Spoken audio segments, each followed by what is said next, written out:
Assalamualaikum warahmatullahi wabarakatuh. Dan semangat pagi adik semua ya. Kembali kita melanjutkan ya pembahasan tentang soal-soal TPA untuk persiapan menghadapi UTUL UM-UGM tahun ini. Nah, jadi ini merupakan kelanjutan dari video sebelumnya ya. Nah, sekarang kita sudah sampai di soal nomor 13. Coba kita langsung bahas ya.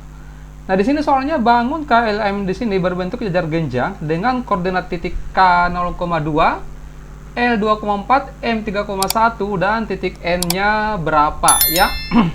Nah, ini bagus memang kalau kita gambar dalam diagram kartesius. Misalkan ini adalah sumbu Y, kemudian ini sumbu X. Titik K-nya 0,2 berarti di sini ditempatkan. Kemudian titik L 2,4 ini ya, berarti di sini. Nah, titik M-nya 3,1 berarti 1 2 3. Nah, di sini. Nah, sekarang tinggal kita menggunakan cara coba-coba ya, kira-kira di mana ditempatkan titik M supaya dia membentuk jajar genjang. Jajar genjang itu kan gambarnya kurang lebih seperti ini. Ya, kalau misalkan N-nya min 1,1 ditempatkan di sini, ya, itu kalau kita hubungkan tidak menyerupai. Nah, di sini tepatnya adalah jawabannya itu adalah delta 5,3 ya. Jadi X-nya 5, 1 2 3 4 5, kemudian di sini ya 3. Nah, ini kalau kita hubungkan seperti ini, itu jadinya menyerupai jajar genjang. Ya, ini yang disorot miring. Hati-hati kesalahan paralaks, jangan sampai kita kira ini adalah bujur sangkar, bela ketupat atau layang-layang ya. Baik, kita lanjut ke soal nomor 14. Coba dipahami dulu soalnya.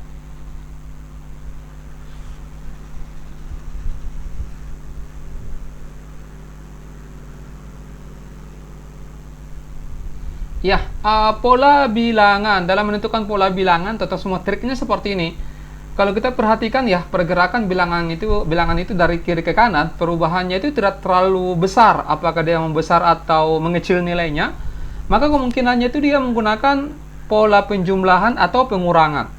Ya, tapi kalau misalkan perubahannya itu tidak langsung signifikan ya perubahannya itu, maka kemungkinannya dia menggunakan perkalian atau perpangkatan. Itu kalau misalkan langsung membesar, atau kalau mengecil ya itu menggunakan pembagian. Seperti itu ya. Nah, kalau kita perhatikan di sini perubahannya menurun ya, mengecil nilainya tapi tidak terlalu signifikan. Jadi kemungkinannya dia hanya menggunakan operasi kurang. Nah, 36 ke 34 itu dikurangi 2, ini dikurangi 4 ya. 34 ke 30 dikurangi 4. Nah, kemudian 30 ke 28 itu dikurangi 2. 28 ke 24 dikurang 4 lagi. Berarti sudah dapat polanya. Kurang 2 kurang 4, kurang 2 kurang 4. Berarti di sini kurang 2. 24 kurang 2 dapatnya 22. Bravo jawabannya. Ya. Jelas ya, teman-teman? Nomor 15, silakan.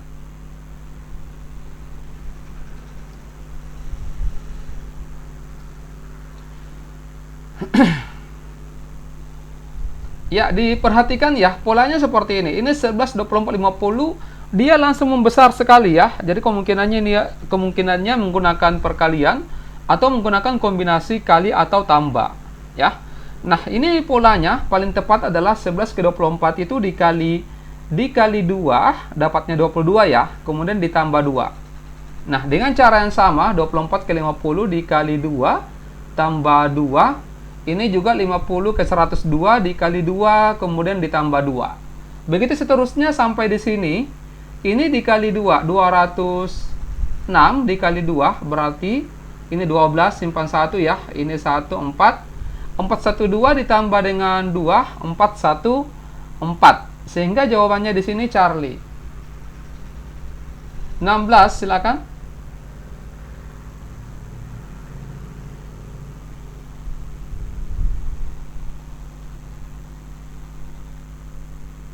Ya, baik. Ini ada 42, 40, 38, 35, dan seterusnya. Ini tepatnya adalah menggunakan pola pengurangan. 42 ke 40 dikurangi 2 ya. Kemudian ini dikurang 2.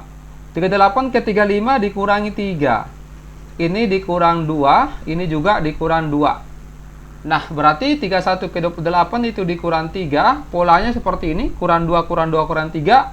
Ini kurang 2, kurang 2, kurang 3 juga. Berarti nanti di sini dikurangi 2, dapatnya 26. Charlie. Jelas ya? Next nomor 17, silakan.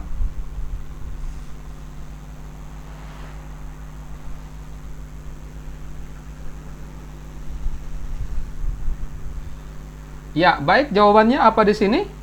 Ya, jawabannya alfa ya.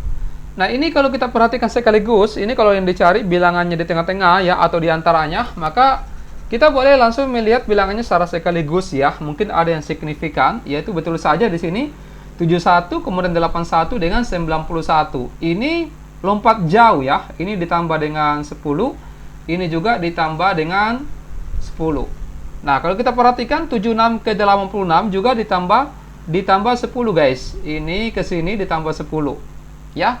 Sementara lo bagaimana yang 70 ini? Ini bilangannya konstan tetap ya, sehingga di sini 70.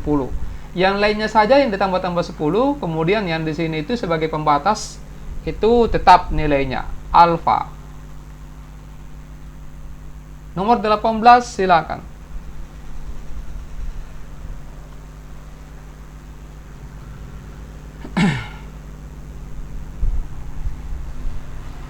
Ya, baik, polanya seperti apa? Ini mudah saja ya. Ini kurang 1, kemudian dikurangi 2. Ini dikurang 5 ya. Berarti kemungkinannya berurut. Ini dikurangi 3. 17 kurang 3, 14. C. 14 dikurang 4, 10. Ya, ini sudah fix. Ya, kalau sudah aman kita lanjut ke soal nomor 19 ya. Coba dipahami dulu soalnya.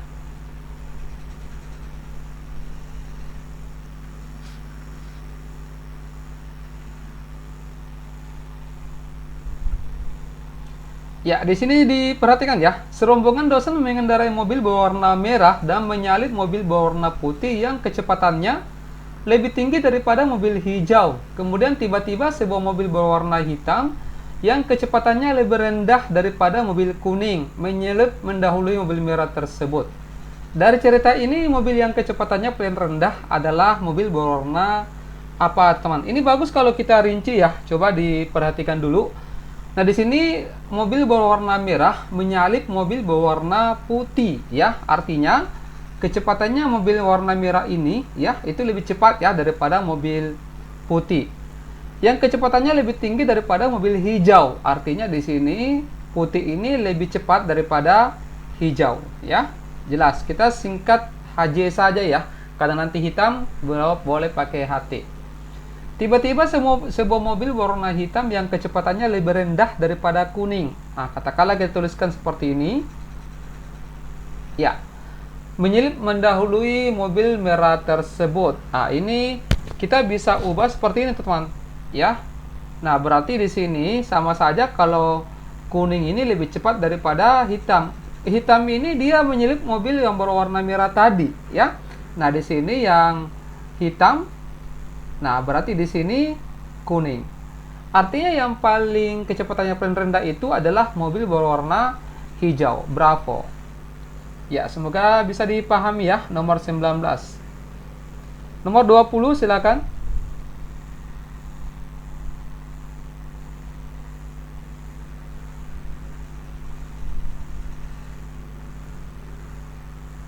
Ya, Ahmad, Banu dan Cindana senang bulu tangkis. Ahmad, Banu dan Sony juga kerap bermain sepak bola.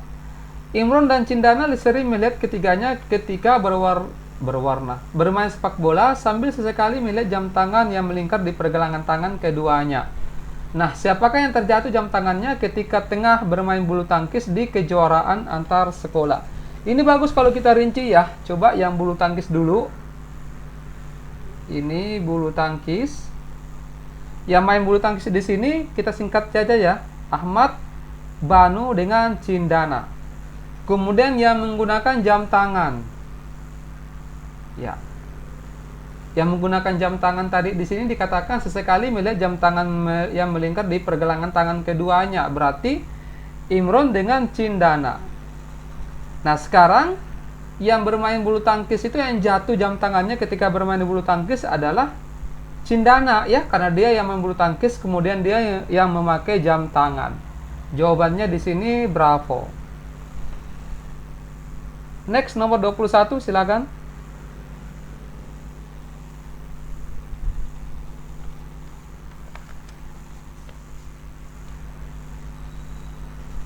Ya, ini bagus kalau kita rinci juga seperti di nomor 20 tadi ya. Di sini soalnya ikan kakap merah bergizi dan indah penampilannya. Ikan tuna rasanya enak. Coba kita langsung cari yang ditanyakan. Hidangan yang menarik dan bergizi ya. Ini bagus kalau kita rinci lagi. Misalnya kan ikan kakap ini dia bergizi dan indah ya. Oke, ini kan kita cari hidangan yang menarik dan bergizi. Berarti kakap ini masuk. Kita cari opsi yang ada kakap merah. Oke, ini salah, ini salah. Nah, ini salah satunya. Berarti kita cek coba yang udang ya. Udang di sini mana dia? Udang walaupun kecil tetapi mempunyai nilai gizi tinggi ya. Berarti jawabannya yang delta ya. Udang ini yang termasuk hidangan yang menarik. Kalau bandeng kan di sini mana bandeng? Sementara bandeng ini gizinya lebih enak, lebih baik daripada ikan tuna, tetapi biasanya tidak segar ya. Ini kita langsung coret. Paham ya untuk nomor 21? Nomor 22, silakan.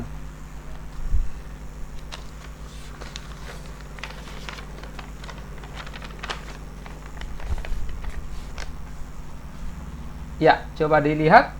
Nah, jarak antara kota A dan B di sini adalah 2 kali jarak antara kota C dengan D.